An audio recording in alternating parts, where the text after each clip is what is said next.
What's up, guys? It's me, the ALE Double X Prince, here with some good news. First of all, I just got called that I'm back on the game. I'm singing again. This is gonna be fucking amazing. I get to finally go out, despite me not being the best, but that's besides the point. The only way you're ever gonna be the best of you, just keep improving and singing and just keep going to shows.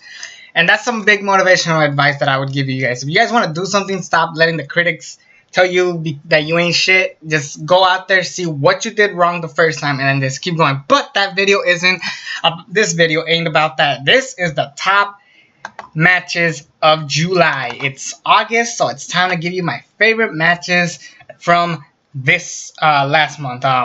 Overall, mostly it was taken over by New Japan. Nothing WWE other than NXT was like even close to a good match. Like probably Rusev and Styles was the closest thing, but really, thanks to the G1, it's been amazingly taken by New Japan. And if you guys noticed, I added Impact. Yes, because I think I'm getting back into Impact Wrestling. Those couple of matches that I saw at Slammiversary were good. And I'll be talking about some of those here. But yeah, mostly it was just been taken by New Japan. And yeah, let's just talk about the matches. There's some matches that I didn't get to talk about because there were so many matches that couldn't make it in the list. Like Jay White beating Okada and Tanahashi. Those matches were really good, and it was a great way to make Jay White a star. Plus, Hangman Page and Okada didn't quite make it either. Styles and Rusev was the only good thing at Extreme Rules, but yeah, even that wasn't good enough to be in this list. Most of these matches are based on just like how great the story was and how great just people got me excited for it. You know, it was just really, really good. I just enjoyed like the matches. Oh, also I didn't put Hiromu Takahashi versus Dragon Lee. It was so close, but one match topped it, and that match is Kenny Omega versus Hirooki Goto from G1 Climax 28 Day 4. Omega and Goto were basically the finals of the freaking G1 26, I want to say. Yeah, when Styles and Nakamura got signed to the WWE, they needed new stars, and there was like a perfect way to do so. And you'll see when my number one hits, you'll see what I'm talking about. Spoiler, it's a New Japan match.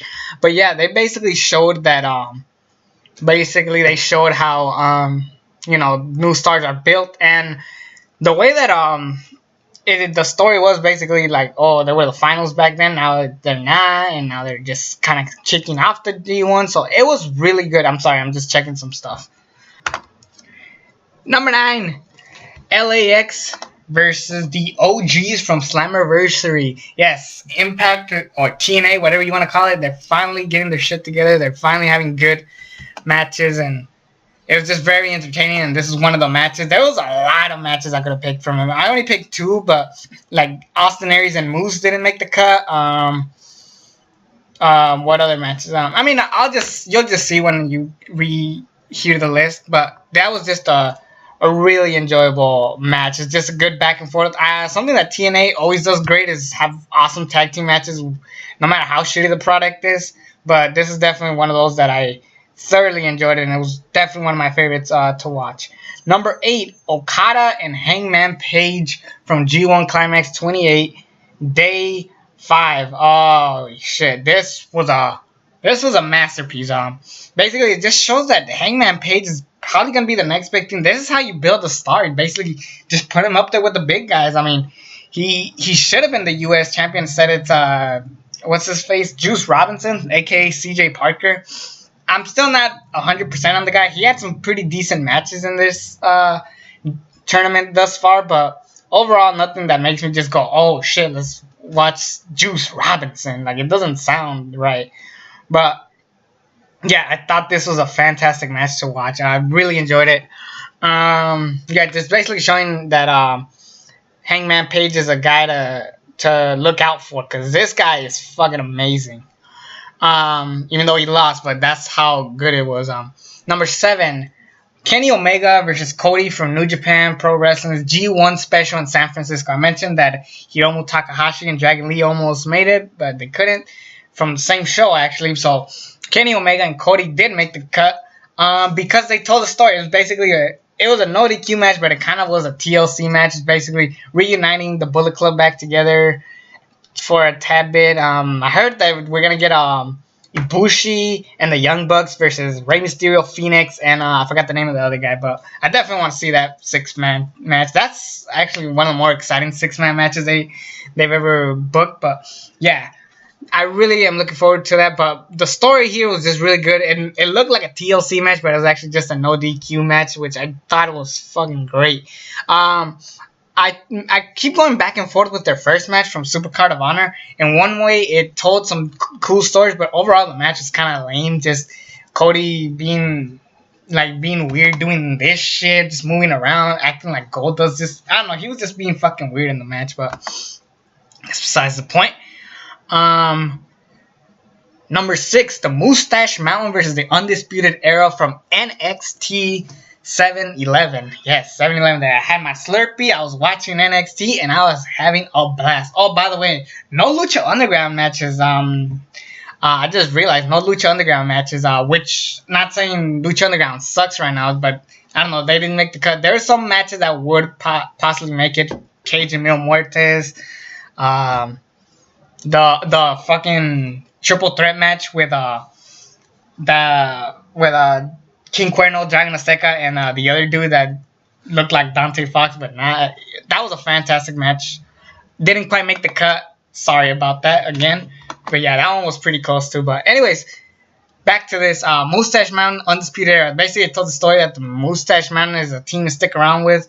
And they lost the titles by basically getting their ass handed to them. It ends by stoppage, so they gave them the titles back to the Undisputed Era, which is something similar that they did with Kevin Owens and Sami Zayn back at NXT TakeOver Rivals. So I really thought that was cool, and this made Mark Andrews a star. He could be definitely his own guy. I'm definitely looking forward to this.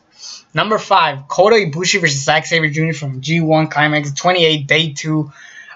These guys just have amazing matches. You cannot get tired of Kota Ibushi and Zack Sabre Jr. The match that we should have gotten at the Cruiserweight Classic as the final 2, but we didn't. The fact that we're getting it now, and it's weird. They always tell a different story each time they wrestle, and that's just great. They could have a best of 5 series, and I still wouldn't get sick and tired of it. It was just really good back and forth. These guys are just...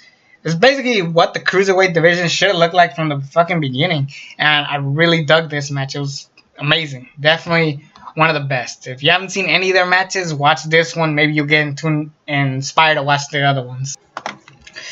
Coming in at number 4, Tomohiro Ishii versus Hirooki Goto from G1 Climax 28 Day 6. This was a good stiff match. 2 big men that just like move like cruiserweights. That's just awesome. I just love it.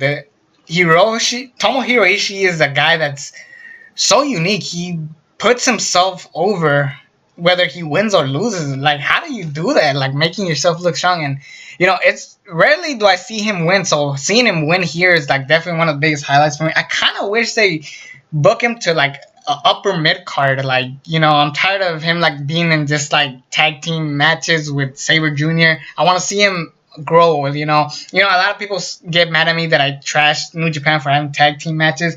But think about it. You could expand the audience just by showing who Tomohiro Ishii.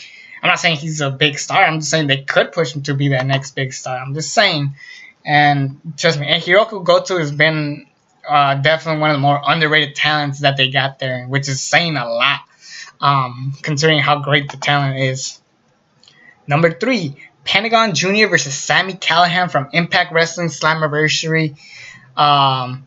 I think it was, 6.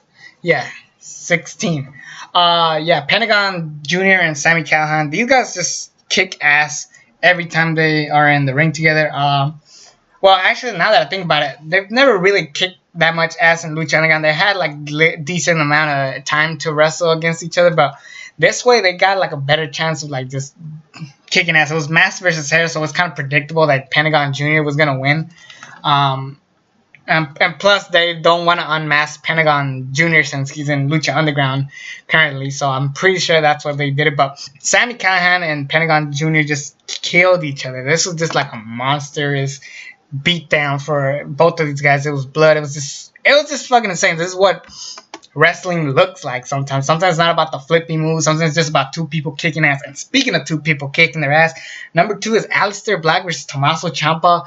I thought they were going to say this for NXT TakeOver, but the story that they told, I'm pretty positive I understand why. Basically, Ciampa's well, Gargano wants to be NXT champion, but Ciampa keeps getting in the way, so Aleister Black tries to get rid of him once and for all. After all, he attacked him, but he loses the streak. Yes, something incredible. Aleister Black loses his streak to Tommaso Ciampa. That is fucking crazy. And granted, it wasn't necessarily clean considering Gargano almost got involved, but who cares?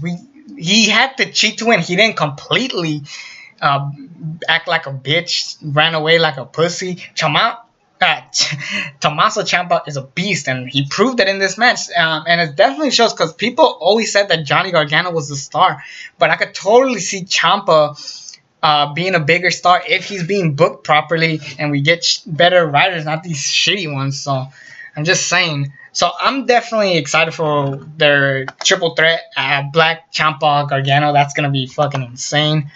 Definitely, I'm digging it. But number 1 for me, and this almost took the number 1 spot, but the number 1 for me, it's gotta be Kenny Omega versus Tetsuya Naito.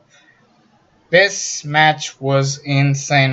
Sorry, my phone's about to die, and my computer's about to die as well, so let me just give me a second. Yes, so basically, the reason why I picked this to be number 1 is because I felt like it got a story out of it, because G1 Climax 26, there were the semifinals. After Styles and Nakamura got re-signed to the WWE, they needed new stars, like I mentioned. Kenny Omega and Tetsuya Naito tried to fill those spots, and they did, and they had a classic because of that. They had one of the best matches I've ever seen that year. Then last year, they made it to the finals. Winner faces Okada at Wrestle Kingdom. Naito wins that one, so it's like 1-1. Who wins now? And they got Omega to get the victory. That was great. Honestly, if you consider this probably one of the better trilogies, the G1 trilogy, like this is just a freaking good feud. And they don't even notice it, but yeah, these guys have just as good chemistry as Okada and Omega, as Naito and Okada, or basically anybody Okada fights, or but these guys are very, very good together in the ring, which sounds kind of weird out loud. But yeah, I'm definitely digging it. I don't think Naito's gonna win the G1. I'm pretty positive they're gonna do Okada for Wrestle Kingdom 13, Okada Omega 5 to end the feud. But honestly, no, Wrestle Kingdom 15. Anyways, this upcoming Wrestle Kingdom, they're gonna go with Omega, Okada 5. That's my prediction, and I'm cool with it as long as Omega wins, and then we get a proper feud between Naito and Omega. These guys should definitely main event Wrestle Kingdom, not Dominion, not King of Pro Wrestling. They should go straight to Dominion. I'm definitely gonna dig that. That's been my favorite matches of the month. No Lucha Underground, no WWE anytime soon, but hopefully SummerSlam pulls a miracle and give us a good match. Lucha Underground, hopefully we get some good matches. Overall, I'm not saying Lucha Underground sucks right now. I'm just saying they're slowly building up to their big show, Ultima Lucha 4. So I could accept that. For the most part, all you're going to be listening right now is me praising the G1 because it's been so amazing. We're getting Ibushi and Omega. That is fucking insane. We're finally getting... I know we've seen the match before, but knowing who they are now it feels brand new. That's how you do a rematch, people. So yeah, I'm definitely excited for that. Omega and Sabre Jr. is coming up soon. I just saw Hirooki Goto and Kota Ibushi. It's currently my favorite match since it's August 1st, but at any point, any other match could top it. So I'm definitely excited to see what they do next. Overall, yeah, that's been my list. Hope you guys enjoy it. I'm back. I don't know. Currently, I'm not home, of course. I'm staying somebody else's house, but hopefully you enjoy this. It's me, ALE Prince. Subscribe to this channel if you haven't already. And until then, I'm out. See you guys soon.